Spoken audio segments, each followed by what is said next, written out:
Admiral Kincaid muttered, squinting at the display. The alien battleship, if you could even call that pretentious glass ornament a battleship, hung in space before the fleet, its crystalline structure shimmering with what was clearly meant to be intimidating bioluminescence. Lieutenant Commander Nikolai Petro snorted beside her. "What's that old Earth saying? All hat, no cattle." "That's Texas specifically. But yeah, point taken," Kincaid said, leaning back in her command chair and crossing her arms. "They've been broadcasting the same message for the last hour. Behold the might of the Zrixian Empire and all that jazz. I'm starting to think they expect us to surrender just from looking at their pretty light show." The bridge of the UES Thermopylae hummed with activity, but there was no tension in the air. The crew of Earth's flagship, like its commander, seemed more annoyed than concerned by the alien fleet that had appeared at the edge of Sol's heliosphere 3 days ago. Petrov pulled up the technical specs that their sensors had gathered. Their main weapon seems to be some kind of directed energy beam. Fancy, but nothing our shields can't handle. And their hull? He paused, brow furrowing. "Ma'am, according to these readings, their hull is actually crystalline. Like literal space crystal. You mean the idiots built warships out of glorified glass?" Cade couldn't keep the incredulity from her voice. "Advanced crystalline composite," Petro corrected, though. His tone suggested he found it equally ridiculous. Apparently it's supposed to be some kind of living material that can self-rep, Kincaid snorted. "Great. So, instead of proper armor, they've got the space equivalent of a healing crystal." "Fantastic." Communications Officer Devin Walsh cleared his throat. "Admiral, we're receiving another transmission from the Zrixian flagship. They're requesting permission to board for diplomatic talks." "Oh, are they now?" Kincaid straightened in her chair. "Put them through." The main view screen flickered to life, displaying what humans had collectively decided looked like a cross between a giant mantis and a jellyfish. The Zrixian diplomat's translucent appendages waved in what was probably supposed to be a regal manner. "Greetings, primitive species of Sol 3. The aliens translator on. The glorious Zrixian Empire has deemed your solar system worthy of our attention. We offer you the unprecedented honor of peaceful integration into our collective.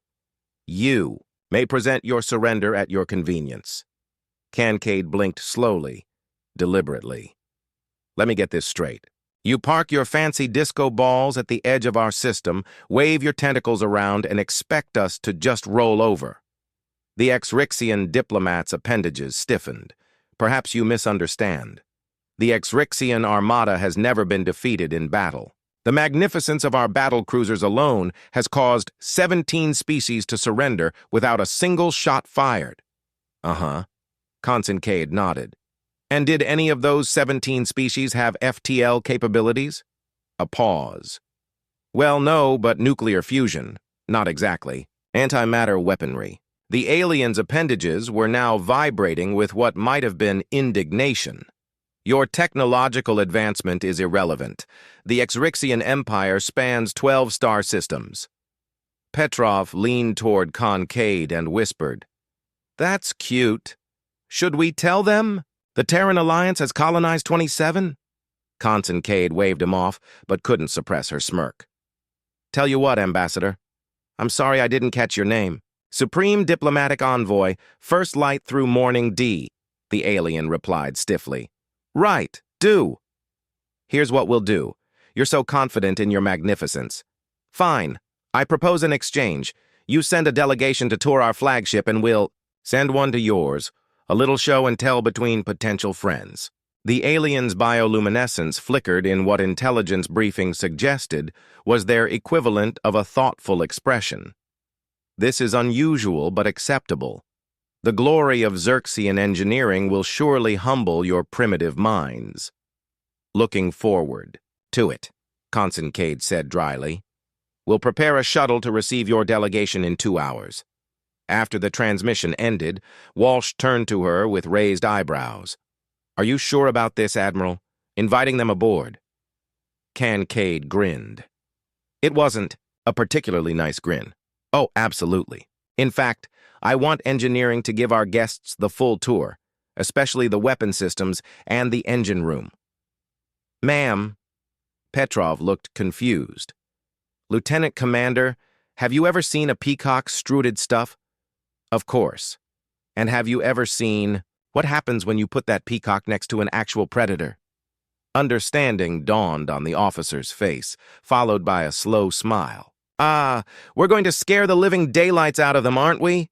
Diplomatically, of course, Kincaid replied, standing up. I want the Thermopylae looking her absolute best. Spit and polish, people. Let's show these pompous jellyfish what a real warship looks like. First Light through morning dew had expected many things from the human's vessel. Crude technology, barbaric design, perhaps even pathetic attempts to copy Zrixian aesthetics. What the diplomatic envoy had not expected was the sheer terrifying brutality of human engineering. This is our main corridor, explained the human called Chief Engineer Afor, a tall female with dark skin and a disconcertingly friendly smile. We're heading toward the central weapons control hub first. Dew's appendages trembled slightly as they glided along the metal hallway. Everything was angular, harsh, functional, nothing like the elegant flowing curves of Zrixian architecture. Most disturbing was the complete lack of decorative bioluminescence. How did they even navigate in such sterile surroundings? Your ship seems very solid, Dew remarked, trying to be diplomatic. Thermopylae's outer hull is 60 millimeters of layered titanium, tungsten alloy, carbon nanotube mesh, and reactive armor, Apor said cheerfully, as if describing a pleasant garden. She can take a direct hit from most known weapons and keep on fighting. One of Dew's junior diplomats' third ripple on Silent Lake trembled so violently that his translator glitched. 60 men but how does it move? The human laughed. Oh, the hulls. Just the beginning. Wait until you see the engines. The Zrixian delegation exchanged nervous glances as they were led into a cavernous room filled with screens, control stations, and humans in various uniforms tapping away at interfaces. Welcome to weapons control, announced another human. This one with facial hair and a red uniform. I'm Commander Xiao, Tactical Officer. This is where we coordinate all offensive and defensive systems aboard the Thermopylae. Dew floated forward, cautiously. I notice your control systems are remarkably manual. Xiao nodded. Absolutely. We found that while AI assistance is valuable, having human operators make the final decisions gives us tactical flexibility that fully automated systems lack. But surely such primitive interface methods slow your response time. Dew couldn't help but ask. Not at all. Here, let me demonstrate. Xiao turned to a young human at a nearby station. NN, run simulation Delta 9. Aye, sir, the NN replied, fingers dancing across her control panel. The main screen lit up with a tactical display showing the thermopole surrounded by enemy vessels that looked unnervingly similar to the Zrixian battle cruisers. This is a standard defensive scenario, Zhao explained as the simulation played out. Multiple hostiles approaching from different vectors. Dew watched in growing horror as the simulated Thermopylae unleashed a barrage of weapons that could only be described as excessive.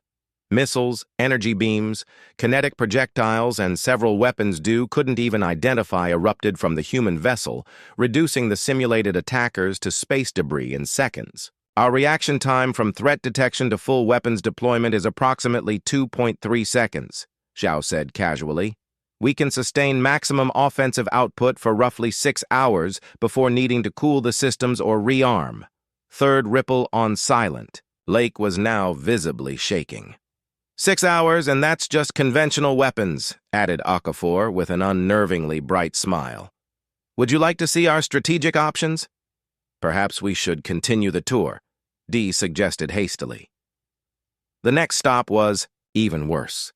The engine room of the human vessel was a nightmare of barely contained destructive potential. Massive cylinders glowed with ominous blue light, while technicians monitored readouts with the casual indifference of beings who had grown comfortable working next to apocalyptic forces. "These are our primary antimatter reactors," Okafor explained, patting one of the monstrous cylinders affectionately. "They provide the baseline power for life support, weapons, and sublight propulsion." Antimatter?" Dew's translator stuttered. "You harness antimatter for routine power generation." Of course, Okafor looked surprised. "Don't you?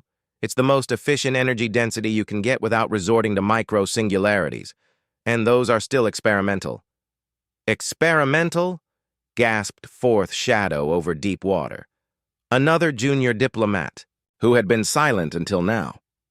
"You experiment with black holes?" "Only tiny ones," Okafor assured them, which was not reassuring at all. "Now, if you'll follow me, I'll show you our FTL drive. We use a modified Alcubierre warp field, but we've made some fascinating improvements to the original concept." By the time the tour reached the ship's foundry, an entire section dedicated to manufacturing replacement parts and ammunition during extended deployments, D had seen enough. The humans didn't just build warships. They built self-sufficient engines of destruction that could operate independently for years if necessary. Most horrifying of all was the casual way the humans treated these technologies. They spoke of world-ending power sources as if discussing House. And Dew had arrived with crystalline ships designed primarily to look impressive. Meanwhile, aboard the Zrixian flagship Crystal Dominance, Lieutenant Commander Petrov was trying very hard not to laugh. And this announced Grand Technical Overseer, Seventh Gleam in Winter Dark, is our primary offensive system. Petrov stared at what appeared to be a giant focusing crystal suspended in the center of a chamber lined with mirrors. "It's very shiny.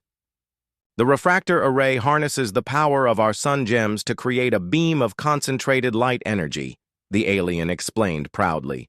"When fully charged, it can deliver a thermal impact equivalent to your primitive nuclear devices." "Fascinating," Petro murmured, making notes on his tablet. "And how long does it take to charge between firing sequences?" "Merely 7 of your Earth minutes," the alien boasted. "No other species in known space has achieved such rapid redeployment." Petrov thought about the Thermopylae's main railguns, which could fire continuously at a rate of 6 rounds per minute, each with the kinetic energy roughly equivalent to a small nuclear detonation. He thought about the ship's point defense lasers that could track and destroy incoming projectiles in milliseconds. He thought about mentioning any of this, then decided against it. "Very impressive," he said instead. "May I ask about your defensive systems?" The tour continued through the alien vessel, which Petrov had to admit was aesthetically beautiful. The entire ship seemed to be grown rather than built, with flowing organic lines and surfaces that pulsed with bioluminescent light.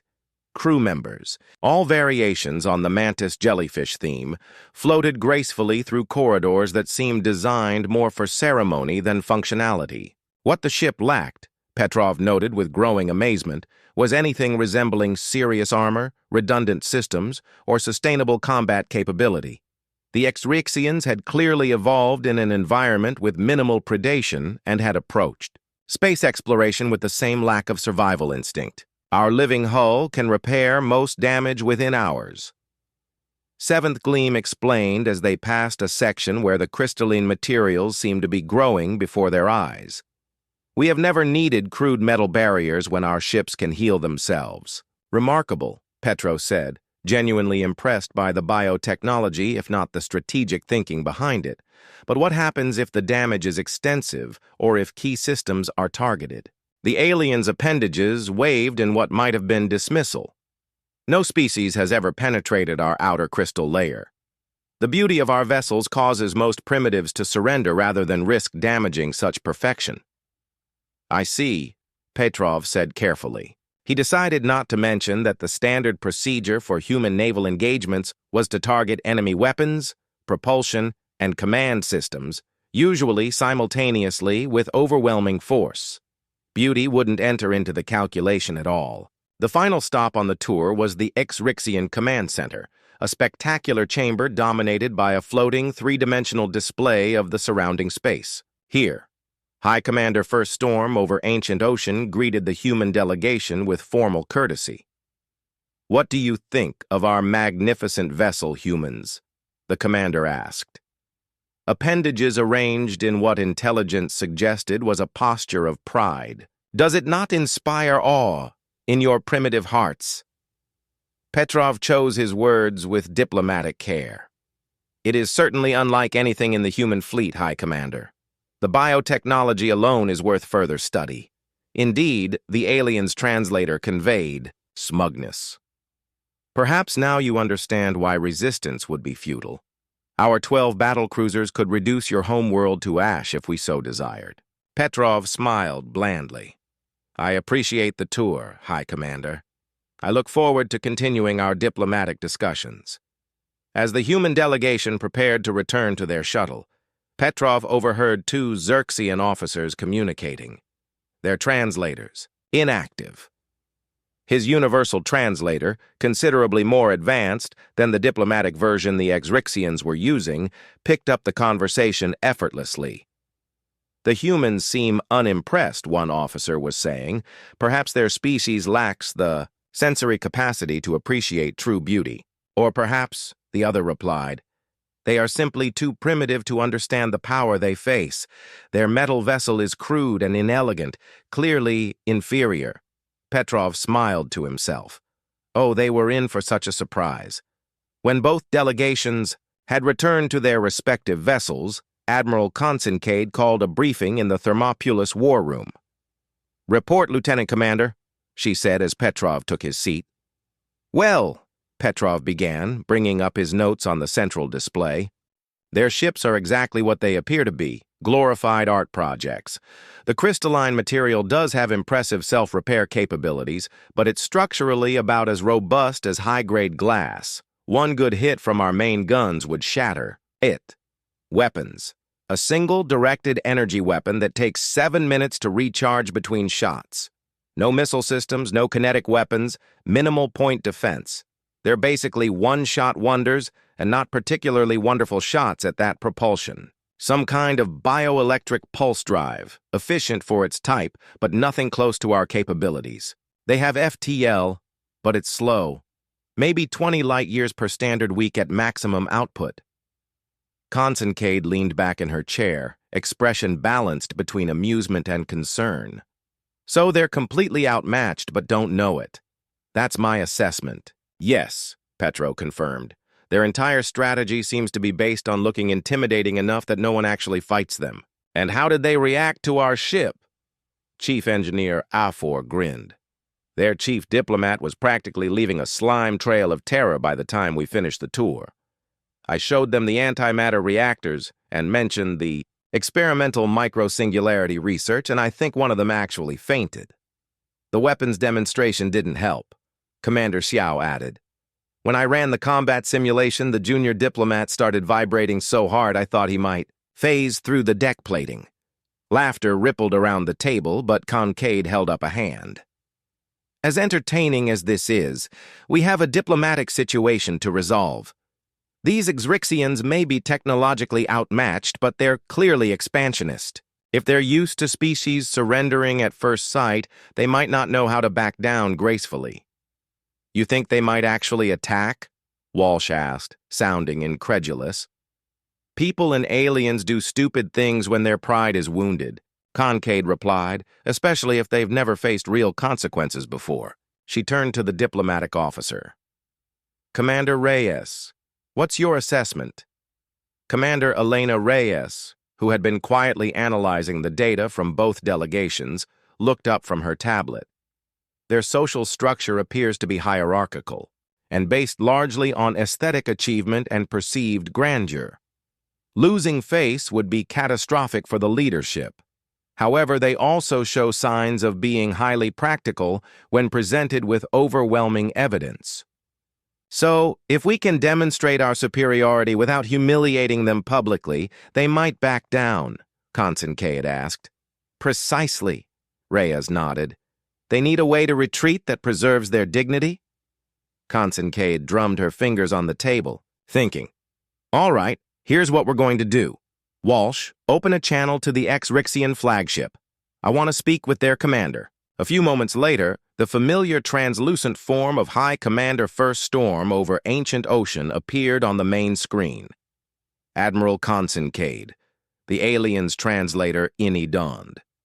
Have you considered our generous offer of peaceful integration? I have indeed, High Commander, Kincaid replied smoothly. And I have a counter-proposal.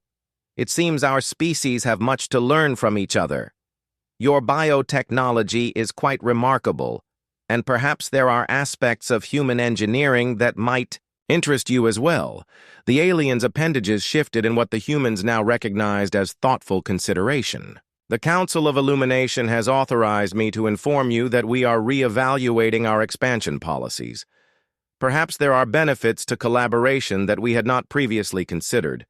I'm glad to hear it, Kincaid said. What do you say to a demonstration, a friendly competition, if you will? Your finest battlecruiser against our flagship, not combat, she clarified quickly, but a series of challenges to compare capabilities, speed, maneuverability, defensive systems, purely for mutual understanding. The alien commander's bioluminescence flickered rapidly. You wish to race, among other things, Kincaid nodded.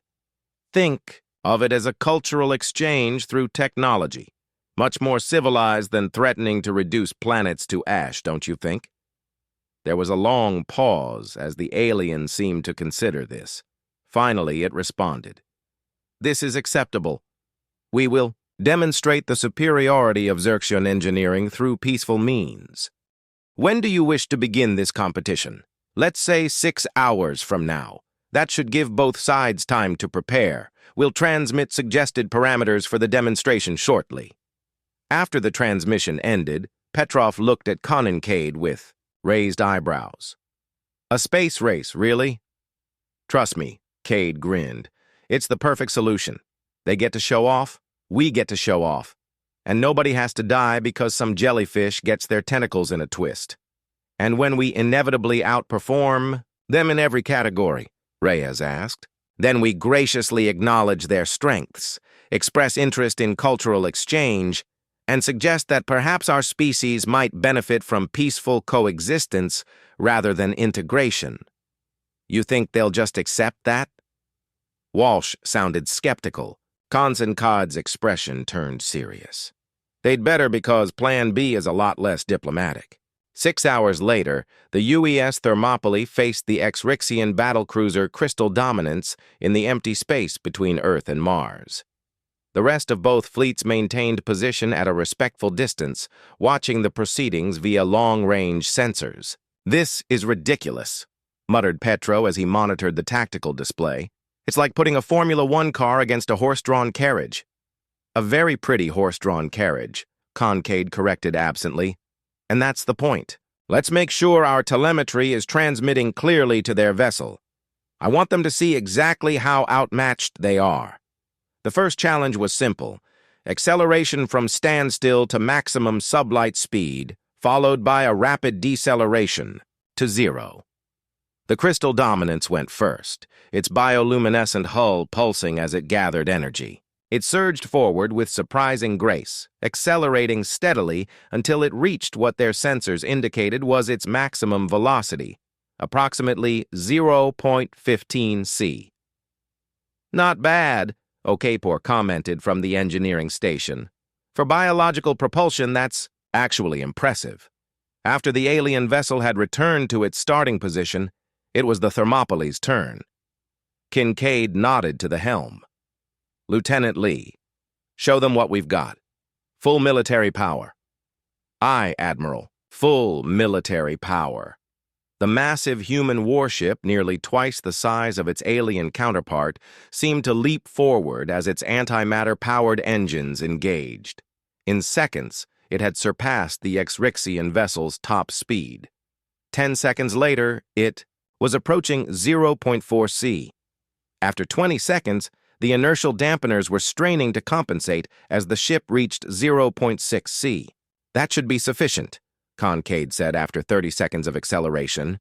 "Bring us to a full stop, then return to starting position."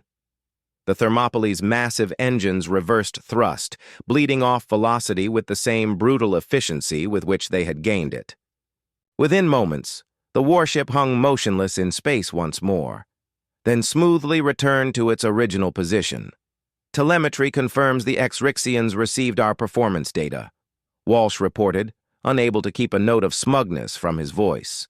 "They're requesting a short pause before the next challenge." "Granted," Kincaid nodded. "I imagine they need time to adjust their expectations." When communications resumed, the Zrixian commander translators seemed to have developed a slight stutter. "A most impressive display of raw power, Admiral. However, true spacefaring excellence lies in precision and maneuverability, not merely brute force." "Couldn't agree more," Kincaid replied amiably. "Shall we proceed to the obstacle course?" The obstacle course was a hastily arranged series of sensor buoys deployed between the two ships, creating a three-dimensional slalom that would test each vessel's agility and the crew's reaction times. This time the results were less dramatically one-sided. The Zrixian vessel, being smaller and designed with a certain fluid grace, performed admirably, weaving between the markers with elegant precision. When the Thermopylae's turn came, the human ship couldn't match the alien vessel's grace, but what it lacked in elegance, it made up for in control. Despite its massive size, the warship executed the course with textbook precision, its movements efficient and deliberate. Their bioships might have an advantage in agility, Kincaid conceded when both ships had completed the course. Worth noting, for tactical considerations, the final test was the one Kincaid had been waiting for: defensive capabilities. A series of harmless but measurable energy pulses would be directed at each ship to test their defensive systems. The Crystal Dominance went first, its crystalline hull shimmering as the test pulses approached. Most of the energy was deflected by what appeared to be some kind of refractive shield, while the hull itself absorbed the remainder without visible damage. "Their defensive concept isn't actually terrible," Zhao observed. "The crystalline structure disperses energy rather than trying to block it entirely. Against certain types of attacks, that might be more efficient than our approach. But against kinetic weapons," Kincaid asked. "They'd shatter like holiday ornaments," Zhao confirmed. When it was the Thermopylae's turn, Kincaid decided to make a point. "Tactical. Disable all active defenses. Let's take these hits on our hull alone." Admiral Xiao looked startled. "You heard me, Commander. Armor only for this demonstration." The test pulses, equivalent to light laser fire, struck the Thermopylae's massive armored hull and dissipated without effect. Not even a scorch mark appeared on the dark metal plating. "Now activate standard defensive screen," Kincaid ordered. "Full spectrum." The next volley of test pulses never reached the ship at all. Instead, splashing harmlessly against an invisible barrier several meters from the hull. "And now," Kincaid said with a slight smile, "let's show them what our point defense systems can do. Tactical Intercept Program Alpha." The final series of test pulses approached the Thermopylae only to be met by precisely calculated counterpulses that neutralized them midway between the source and the ship. "Transmission from the Zrixian flagship," Walsh announced. "They're requesting another pause." "Take all the time you need," Kincaid replied generously. In the command center of the Crystal Dominance, chaos reigned. "Impossible," High Commander Firsthorn was saying, appendages lashing in agitation. "Their metal construct cannot possibly contain such power." First Light through Morning Dew, who had been unusually quiet since returning from the tour of the human vessel, finally spoke up. "High Commander, with respect, what we have witnessed merely confirms what I observed aboard their ship. The humans approach space travel from a fundamentally different perspective than our own." "Explain," demanded the commander. "The Zrixian philosophy has always been one of harmony and elegance." Dew began carefully. "Our ships are extensions of ourselves, beautiful, sophisticated, and designed to inspire awe rather than fear. This has served us well in our expansion, as most species recognize the cultural superiority our vessels represent. And your point is, the commander's translator conveyed impatience. The humans build their ships for war, Dee said bluntly. Not merely as a possibility, but as the primary purpose. The vessel I toured was not designed to impress or intimidate. It was designed to survive and inflict maximum damage in the most efficient manner possible. And based on what we have just witnessed, they are exceptionally good at it. Silence fell across the command center as the implications sank in. The humans had not been exaggerating their capabilities during the tour. If anything, they had been understating them. "What do you propose, diplomatic envoy?" the commander asked finally. Dew's appendages arranged themselves in the formal pattern, indicating grave counsel. "I propose we reconsider our approach to this species. The humans do not appear hostile, merely extremely prepared for hostility. If we persist with demands for integration, I believe they will respond with overwhelming force. And unlike the 17 species we have previously encountered, they have both the means and the will to resist. You suggest we retreat?" After announcing our intention to claim this system, the commander's bioluminescence pulsed with alarm. The Council of Illumination would never accept such humiliation. "Then perhaps," Dee suggested carefully, "we should consider a different form of relationship altogether, one that preserves our dignity while acknowledging reality." When communications resumed, Admiral Kincaid was surprised to see both the High Commander and the diplomatic envoy on screen. "Admiral, first light through morning dew began. The glorious Zrixian Empire has reconsidered its position regarding your solar system." "Oh," Kincaid raised an eyebrow. "Yes," the diplomat continued. "Upon further reflection, we believe that your species possesses certain technical capabilities that make you uniquely qualified for a more equal arrangement than we initially proposed." "I'm listening," Kincaid said, keeping her expression neutral despite the victory she could sense approaching. "The Zrixian Empire would like to propose an alliance rather than integration," the alien announced. "A mutual exchange of knowledge and resources that would benefit both our civilizations.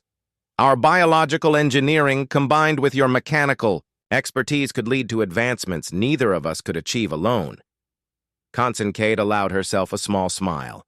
"That's certainly a more interesting proposition than surrender. I believe my government would be open to discussing such an arrangement, provided certain conditions are met, such as the High Commander asked wearily, first recognition of Terran sovereignty over all currently claimed systems. Second, establishment of clear borders and diplomatic protocols. Third, cultural and scientific exchange programs that benefit both sides equally." The two aliens conferred briefly. "I'll inform Earth Central immediately. In the meantime, perhaps your fleet might be more comfortable taking up orbit around Jupiter rather than maintaining position at the edge of our system. We'd be happy to provide coordinates for a stable parking orbit. Plenty of interesting moons to observe while we work out the details." The suggestion, effectively moving the alien fleet farther from Earth while framing it as hospitality, was not lost on the aliens. But they accepted graciously. "Enough. As a gesture of good faith, we accept your suggestion." The High Commander said, "The Zrixian fleet will relocate to observe your Jupiter while diplomatic channels are established." After the transmission ended, the bridge crew of the Thermopylae let out a collective breath. "Did we just turn a potential invasion into a research exchange program?" Petrov asked, sounding slightly dazed. "Diplomacy backed by overwhelming firepower?" Kincaid replied with a shrug. "Works every time." "So, what happens now?" Walsh asked. Kincaid leaned back in her command chair, watching as the alien fleet began to move away from Earth's orbital path. Now we teach some glass jellyfish how. Real warships are built. Learn how to grow crystalline computers, and hope like hell they don't have any friends out there who are actually dangerous. And if they do, Petrov raised an eyebrow. Kincaid's expression hardened momentarily. Then we'll be ready for them, too. That's what humanity does. We prepare for the worst while hoping for the best. And so far, it's kept us alive in a universe that's both more wonderful and more terrifying than we ever imagined.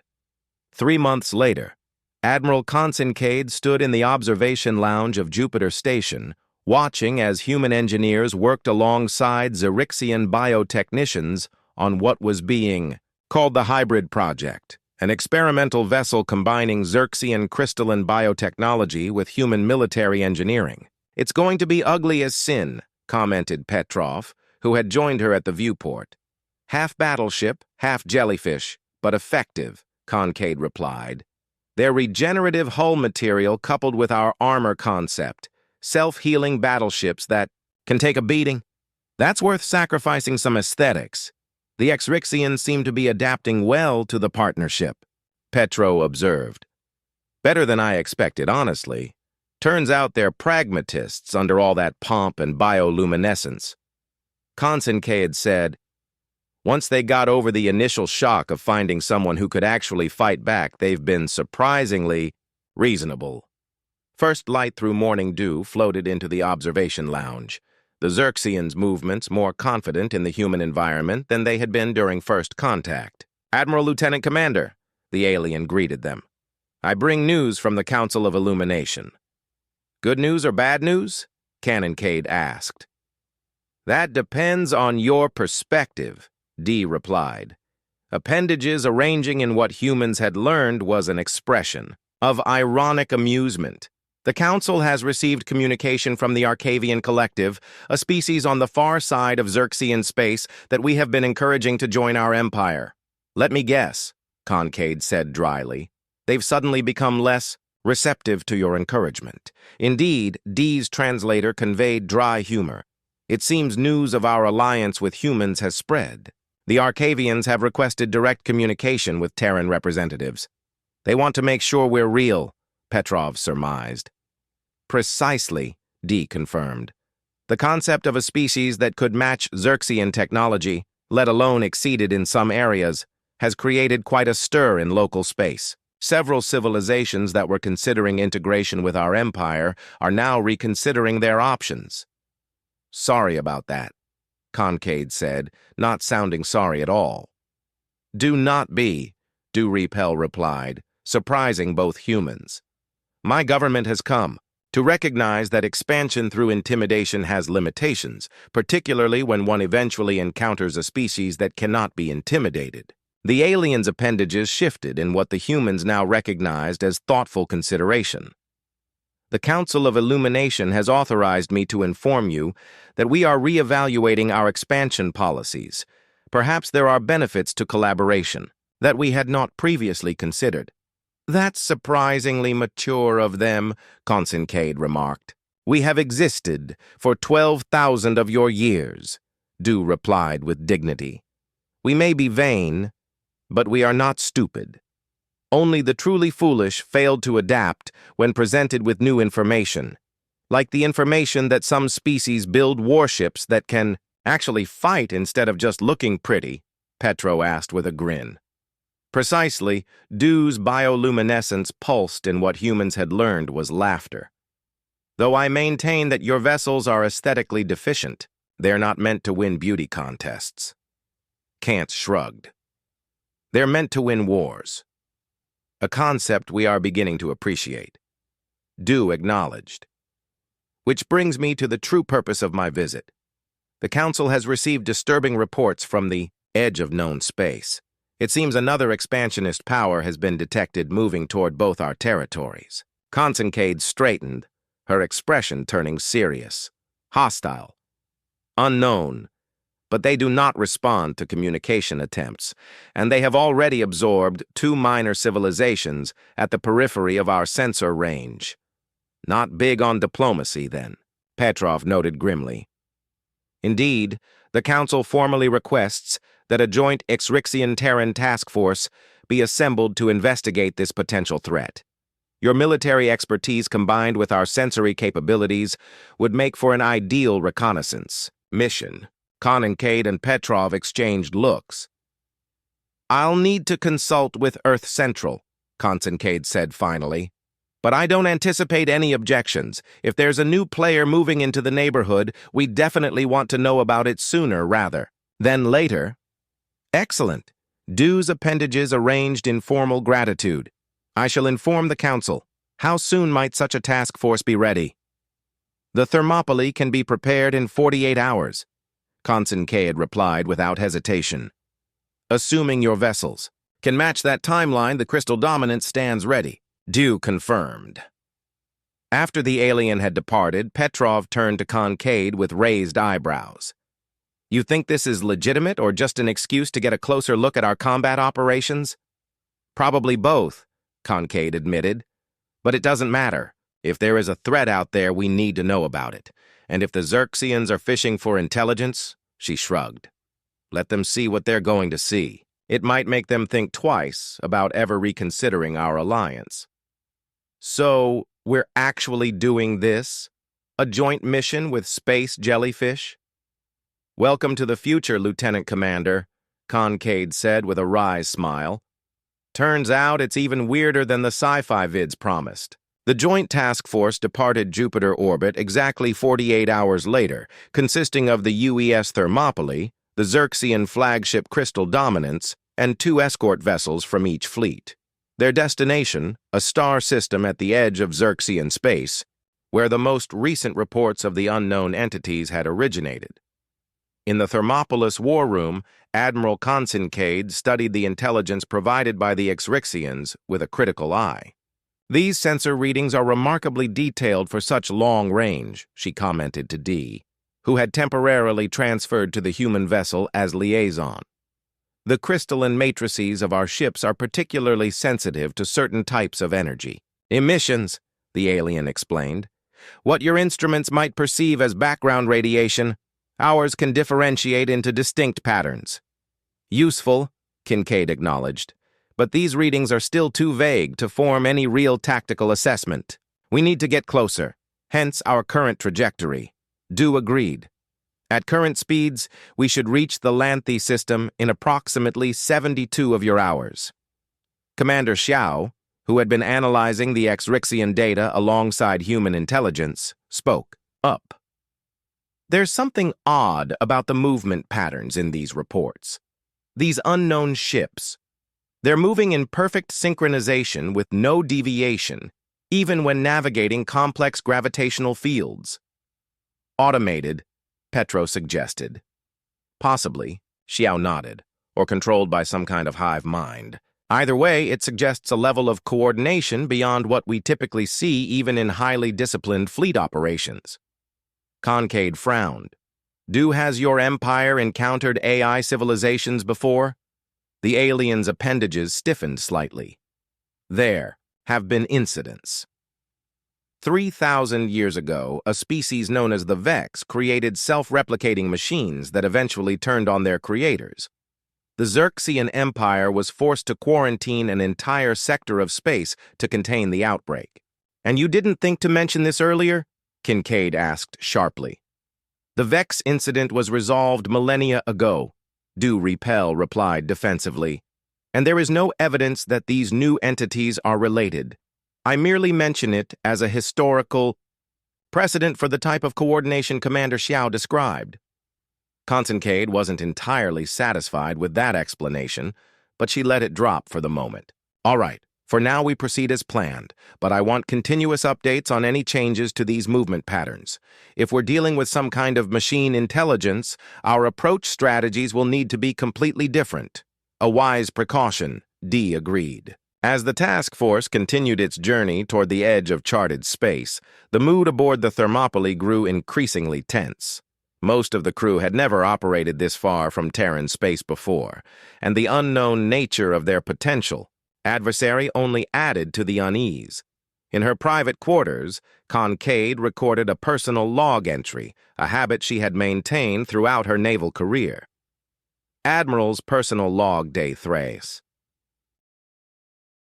Regardless of the Zrixians' ulterior motives, the crew is handling the uncertainty well, though I've noticed increased use of the recreational facilities during off hours, a typical stress response. Lieutenant Commander Petrov has been invaluable, serving as an unofficial liaison between our personnel and the Zrixian representatives. His ability to find common ground with these aliens continues to impress me. As for first light through morning dew, I'm still trying to get a read on him. For a diplomat, he's surprisingly forthcoming about Zrixian capabilities and limitations, which either indicates genuine trust or a more subtle deception than I'm giving them credit for. Time will tell, I suppose. 24 hours until we reach the Lanthy system.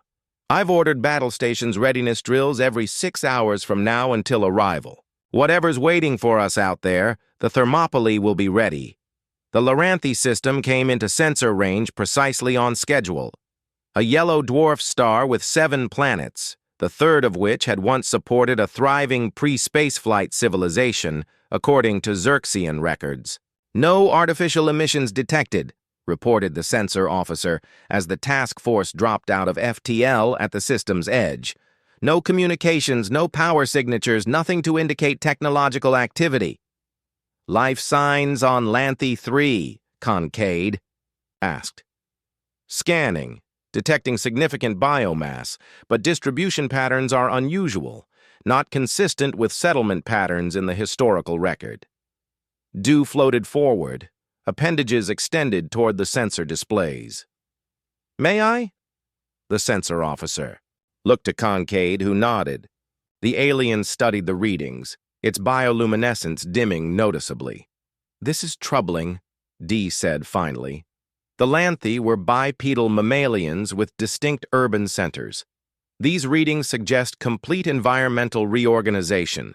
The biomass is now distributed in a fungal pattern across the planet's surface. Some kind of biological weapon, Kincaid suggested grimly. Unknown, Dew's appendages vibrated with what might have been distress, but I have transmitted the data to the crystal dominants for analysis. Our biological sciences are more advanced than your own. No offense taken, Kincaid said dryly. In the meantime, I want a closer look at that planet. Helm, bring us into high orbit around Lanthy 3. Tactical, maintain full defensive readiness. As the task force moved deeper into the system, the sense of wrongness intensified. The planets were where they should be. The star burned as expected, but there was an eerie absence of the normal space debris one would expect in a natural system. No asteroid fields, no cometary material. It's like the system has been cleaned, Petro murmured, voicing what many were thinking. When they achieved orbit around the third planet, the visual feeds confirmed their worst fears. The surface of Lanthy 3 was covered in a strange iridescent growth that pulsed with slow rhythmic movements, where Zrixian records had shown cities and forests. There was now only the uniform alien landscape. Analysis of the growth pattern confirms it is not native to this world, reported the science officer. It appears to be a silicon-carbon hybrid organism with properties of both plant and fungal life, and it's worked. The entire planet's surface is a single organism, a planet-sized neural network, Kincaid said slowly. Is it sentient? Unknown, but it's definitely processing information. We're detecting complex electromagnetic patterns throughout the growth layer. Dew, who had been unusually quiet, suddenly emitted a sharp pulse of bioluminescence. Admiral, the crystal dominance is reporting. Unusual energy readings from Lanthy 7, the outermost planet. Something is powering up there. Before Kincaid could respond, the tactical officer called out. Multiple objects launching from Lanthy 7. Speed and trajectory consistent with spacecraft. Time to intercept. 17 minutes. Battle stations. Kincaid ordered calmly. All vessels in defensive formation. Let's see what we're dealing with before we start shooting. The next 17 minutes passed in tense silence as the unknown craft approached. They were unlike any ships either humans or Zrixians had encountered before. smooth ovoid structures with no visible propulsion systems or external features of any kind. "They're scanning us," reported the sensor officer. "Unusual frequency patterns. Our countermeasures are having limited effect.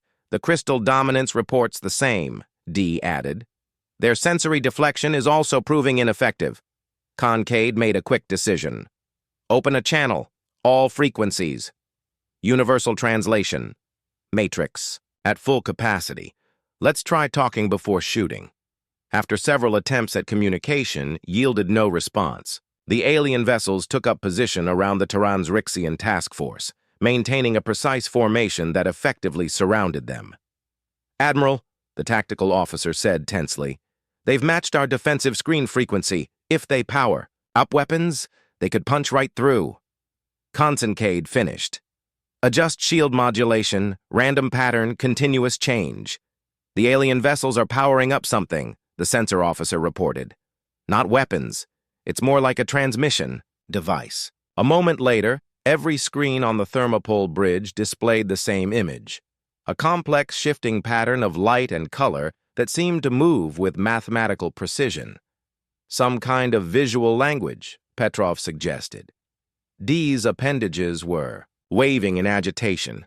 "This is similar to ancient Zrixian symbology. I believe they're attempting to communicate, but the complexity is beyond our translation capabilities." Kincaid made a split-second decision. "Lieutenant Commander Petro, have our AI communications array analyze this pattern. Full spectrum. Analysis priority override on all other functions." It took several tense minutes, but eventually the ship's advanced AI produced a tentative translation. "Identify purpose, intentions," the computer rendered in blocky text. "They want to know who we are and why we're here," Kincaid said. "Simple enough. Send this response. We are representatives of the Terran Alliance and the Zrixian Empire. We come to investigate reports of unknown activity in this region. Our intentions are peaceful exploration and contact." The message was converted back into the visual language and transmitted. The response came almost immediately. Another complex pattern that the AI struggled to interpret. Categorization. Biological. Individual. Inefficient. It finally rendered. "I don't like the sound of that," Petro muttered. Before anyone could respond, the alien vessels began emitting a powerful energy field that washed over the task force. Ship systems flickered and several crew members cried out in pain as the field penetrated the hull. Some kind of scanning beam. The science officer shouted over the alarms. "It's probing everything. The ship, our systems, even our bodies. Shields to maximum. Ordered. Tactical. Prepare to..." She was cut off as the alien vessels suddenly withdrew the energy field and moved back, maintaining their formation but increasing the distance. New patterns flashed across the screens, which the AI translated with increasing confidence. "Assessment complete. Biological coalition. Hierarchical command. Primitive technology. Minimal threat. Potential resource." "I really don't like the sound of that," Petrov repeated with feeling. Kincaid's expression hardened. "Ask them about the Lanthy. What happened to the civilization on the third planet?" After the question was transmitted, there was a longer pause before the response appeared. "Integration, optimization, improvement, ascension. The Lanthy serve." A chill ran through the bridge. The implications were clear. The native species had not been destroyed. They had been converted. Their very biology repurposed to serve some greater function. Kincaid said quietly. "I think it's time we left this system." The aliens' bioluminescence had dimmed to almost nothing, a sign of extreme distress.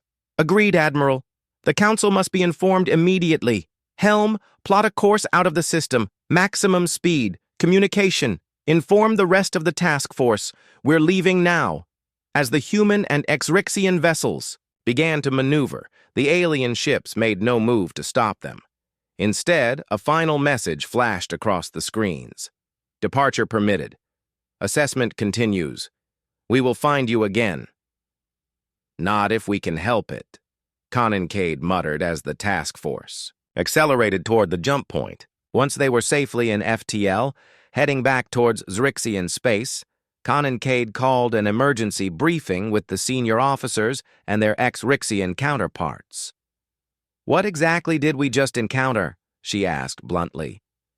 It was High Commander, First Storm joining via holographic link from the Crystal Dominants, who answered. "I believe we have rediscovered the Vex." Dew's appendages stiffened in shock. "Impossible. The quarantine has held for 3 millennia. The patterns match ancient records," the Zrixian commander insisted. "And the biotechnological integration is consistent with their methods. Somehow they have escaped containment." "Hold on," Kincaid interrupted. "You told us the Vex were self-replicating machines created by an organic species. What we saw was some kind of biological technology. A merger. That is why they were so dangerous," First Storm explained grimly. "The Vex do not merely destroy biological life. They assimilate it, repurpose it. They see organic material as simply another resource to be optimized." "And you quarantined them rather than destroying them?" Petrov asked incredulously. "We tried. Destruction," D said quietly. "It did not work. The Vex adapt too quickly. Quarantine was our only option.